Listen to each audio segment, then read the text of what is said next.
అందరికీ నమస్తే. అసెంబ్లీలో ఈరోజు ఏం జరిగింది? అసలు ప్రభుత్వం ఏం చేయాలనుకున్నది? ఏం చెప్పింది? ఏం జరిగింది? ఒక ఊర్లో పెళ్ళని చెప్పేసి అందరిని పిలిచేసిండ్రు. ఊర్లో పెద్ద మనుషులందరినీ. అందరూ వచ్చేసిండ్రు.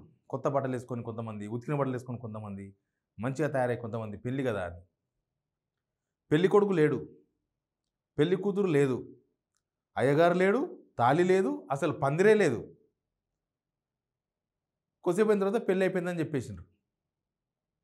అరే ఇదేంది, మేము పెళ్ళికని వచ్చినాం, పెళ్లి లేదు, ఏం లేదు, అసలు ఎవరు లేరు, ఇటుకెళ్ళి మనుషులు, అసలు పెళ్లి కొడుకు ఏడు, పెళ్లి పెళ్లి పెళ్లి కూతురు ఏడుంది, అసలు పందిరి ఏడుంది. ఈ పెళ్లి భాష ఎందుకు చెప్తున్నా అంటే వాళ్ళ మధ్య దావాస్ వచ్చినప్పుడు పెళ్లి గురించి మాట్లాడింది కదా, అందుకే చెప్తున్నా. కానీ పెళ్ళి అయిపోయింది, మీరు ఓండి అని చెప్పేసిండ్రు. ఎందుకంటే ఆ పెళ్లి పెద్ద ఆడున్నోళ్ళు అందరి ఒకరే, వాళ్ళందరూ ఒకరే కాబట్టి పంపించేసిండు అందరు ఊరోళ్ళు. ఇంకా అయిపోయింది, పెళ్ళి అయిపోయింది, వెళ్ళిపోండి. వచ్చిన వాళ్ళంతా మా టైం అంతా వేస్ట్ అయింది కదా, ఇంటికాడ ఉంటే ఇంత బుక్కర్ తినే వాళ్ళం కదా, అంత వదిలేసి వస్తాం కదా అనుకున్నారంట. ఎందుకు నేను ఈ కథ చెప్పిన అంటే అసెంబ్లీలో ఈరోజు జరిగింది ఇదే. నేను ఈ వీడియో ఇప్పటిదాకా మీరు చూసినట్టే కొద్దిగా ఇంట్రెస్ట్గానే ఉంది. మీరు ఇంట్రెస్ట్గా చూసినందుకు కృతజ్ఞతలు. మీరు సబ్స్క్రైబ్ చేసుకోండి. నా వీడియోస్ చూసేవాళ్ళు, నా విశ్లేషణ చూసేవాళ్ళు 61% సబ్స్క్రిప్షన్ లేకుండా కేవలం వీడియోస్ చూస్తున్నారు. మీరు సబ్స్క్రిప్షన్ చేయడం వల్ల సిగ్నల్ టీవీ బలోపేతం అవుతుంది. చాలామంది రిపోర్ట్ కొడుతున్నారు. వాళ్ళకు కౌంటర్గా మీరు మాత్రమే దాన్ని బలోపేతం చేయగలరు. నేను ఎన్ని వీడియోలు చేసినా మీ సబ్స్క్రిప్షన్ లేకపోతే, మీ సబ్స్క్రైబ్ చేసుకోకపోతే, మీ మద్దతు లేకపోతే అది వేస్ట్. కాబట్టి మీరు సబ్స్క్రైబ్ చేసుకోండి. ప్లస్ సబ్స్క్రైబ్ చేసుకున్న వాళ్ళలో 33% మాత్రమే చూస్తున్నారు. మీకు పనికొచ్చే కంటెంట్ను మీరు ఖచ్చితంగా ఆస్వాదిస్తారని నేను కోరుకుంటున్నా. ఇక మనం అసెంబ్లీలోకి పోదాం. అసెంబ్లీ స్టార్ట్ అయింది 11 గంటలకి. 11 గంటలకు స్టార్ట్ కాగానే బహుశా ఏదో చాలా సీరియస్ మూమెంట్లో స్టార్ట్ అయింది. ఇక బీసీలకు 42% రిజర్వేషన్ సంబంధించి ప్రభుత్వం చాలా ప్రతిష్టాత్మకంగా తీసుకున్నది ఏదో జరగబోతుంది ఏమో. ప్రతిపక్షాలు కూడా బాగా ప్రిపేర్ అయిపోయినాయి. ఎందుకంటే ఆల్రెడీ రిపోర్ట్ మొన్ననే ఉత్తమ్ కుమార్ గారు బయట పెట్టారు కదా, కాబట్టి ఏదో జరగబోతుందని చెప్పేసి అందరూ చాలా సీరియస్గా కూర్చున్నారు. సడన్గా మంత్రి శ్రీధర్ బాబు లేచిండు. లేచి ఏమన్నాడు వీడియో చూడండి. మీ ద్వారా గౌరవ సభ్యులకి మీకు మనవి చేస్తా ఉన్న అధ్యక్ష, కేబినెట్ సమావేశం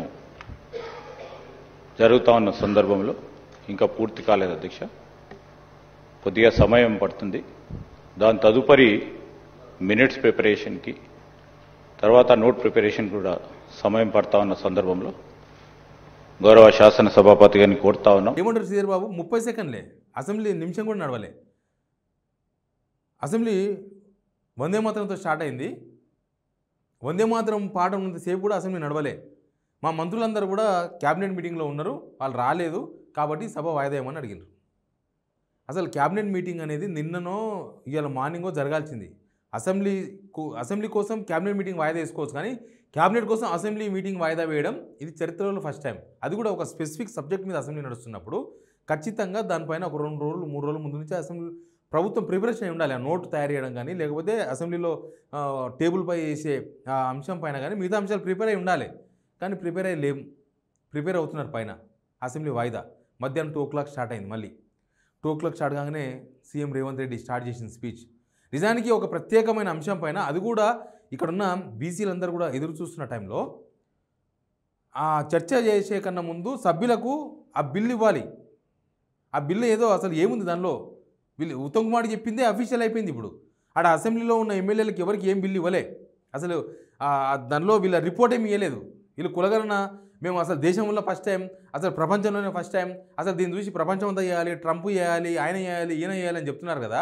అసలు అసెంబ్లీలో సభ్యులకు ఇవ్వలే బిల్లు, వీళ్ళు చేసిన రిపోర్ట్ ఇవ్వలేదు.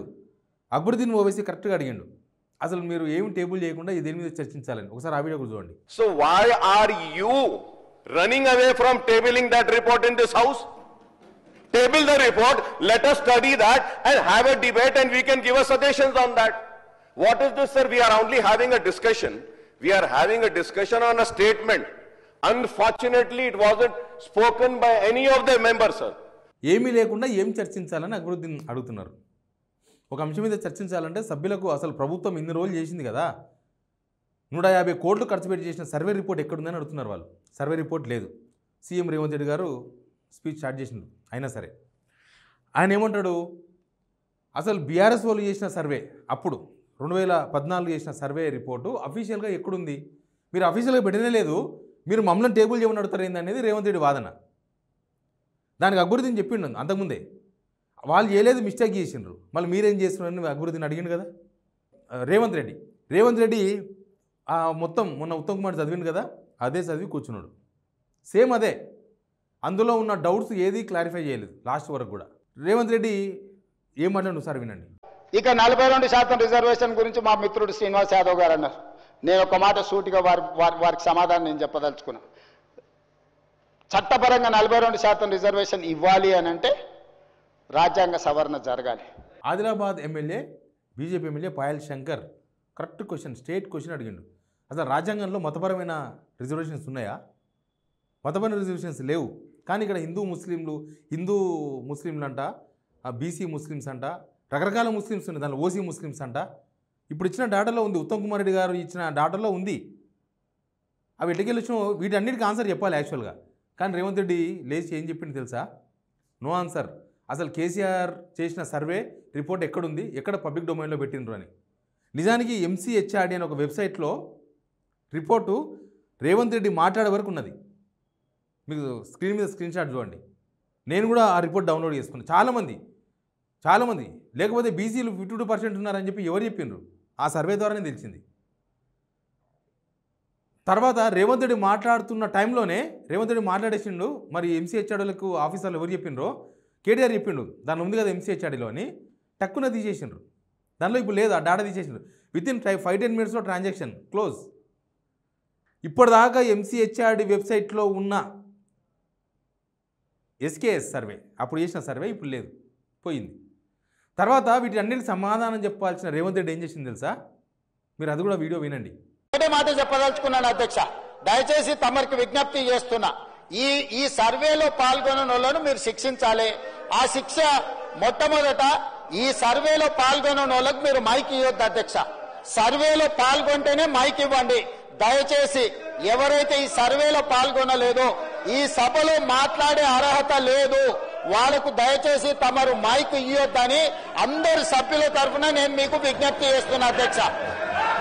కేటీఆర్ లేచిండు, ప్రధాన ప్రతిపక్షం కదా, కేటీఆర్ లేచి కేటీఆర్ కొన్నిటికి సమాధానం చెప్పిండు. ఆ వీడియో కూడా చూడండి మీరు. శ్రీనివాస్ యాదవ్ గారు కరెక్ట్ గా చెప్పినారు. మీ కాంగ్రెస్ పార్టీ ఎమ్మెల్సీ చెప్తున్నాడు బయట, దీన్ని తగలబెట్టండి. ఇంకా ఆయన గలీజ్గా మాట్లాడి నా మాట అన్న, తగలబెట్టండి అన్నాడు. దీన్ని తగలబెట్టండి, ఈ నివేదికను తప్పుల తడక అని కాంగ్రెస్ పార్టీ ఎమ్మెల్సీ చెప్తున్నాడు, మేం కాదు. కేటీఆర్ క్వశ్చన్ వేసిండు. నిజానికి ప్రభుత్వం నుంచి ఈ క్వశ్చన్స్కి ఆన్సర్ రావాలి. తర్వాత బీజేపీ ఎమ్మెల్యే కూడా స్టేట్ క్వశ్చన్ ఒకటి అడిగిండు రేవంత్ రెడ్డి వాళ్ళని. ఆయన క్వశ్చన్ వేసిన చూడండి ఒకసారి. ఇది కొత్తగా పదం తీసుకొచ్చిండ్రు. మరి నేనైతే ఇది ఎక్కడా చూడలేదు.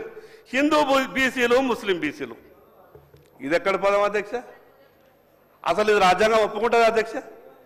ఇటువంటి పదాలు వాడి ఈ రిపోర్టు మీరు బయట పెట్టి రేపు బీసీలకు ఎట్లా న్యాయం చేస్తారు అధ్యక్ష? హిందూ బీసీలు, ముస్లిం బీసీలు, అసలు ఈ రకంగా బీసీలు ఉంటారా? ఏమంటారు?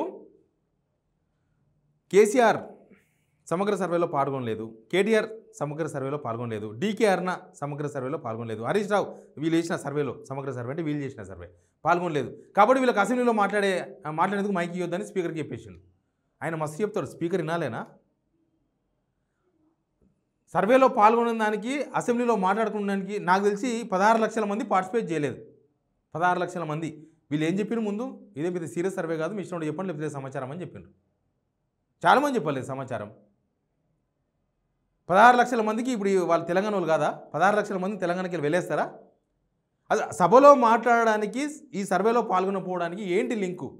రేవంత్ రెడ్డి మాట్లాడింది కదా, అందుకే అడుగుతున్నాం, ఏంటి లింకు అంటే ఈ ప్రశ్నలన్నింటికి సమాధానం చెప్పాలి. యాక్చువల్గా రేవంత్ రెడ్డి వాళ్ళు అంత ప్రతిష్టాత్మకంగా తీసుకున్నప్పుడు సమాధానం చెప్పాలి. ఇందులో బీసీల పర్సెంటేజ్ తగ్గింది. ఇన్ని రోజులు బీసీ సంఘాల వాళ్ళు, బీఆర్ఎస్ వాళ్ళు చేసిన సర్వే కాదు, బీసీ సంఘాల వాళ్ళు చెప్పినంత అబద్ధాలేనా రేవంత్ రెడ్డి చెప్పిన లెక్క ప్రకారం? అంటే వాళ్ళు నిజంగా 52% లేకుండ్రా? లేరా? తక్కువ ఎక్కువ చెప్తున్నారా బీసీల వాళ్ళు? మరి బీసీ సంఘాలతో మీరు చర్చలు జరిపి చేశారు కదా, మరి అప్పుడు ఎందుకు చెప్పలే మీరు? ఇప్పుడు బీసీలలో చాలా ఉన్నారు, గౌడ్స్, యాదవ్స్, అందరూ ఎవరెవరు ఎంతమందో మీ దగ్గర డాటా ఉందా? ఎందుకు పెట్టలే? అసెంబ్లీలో ఉంటే ఎందుకు చెప్పలేదు? దానిలో ఉన్న అనేకమైన అనుమానాలకు ఎక్కడ నివృత్తి చేయలేదు. వీళ్ళు నివేదిక తర్వాత తయారు చేస్తారంట.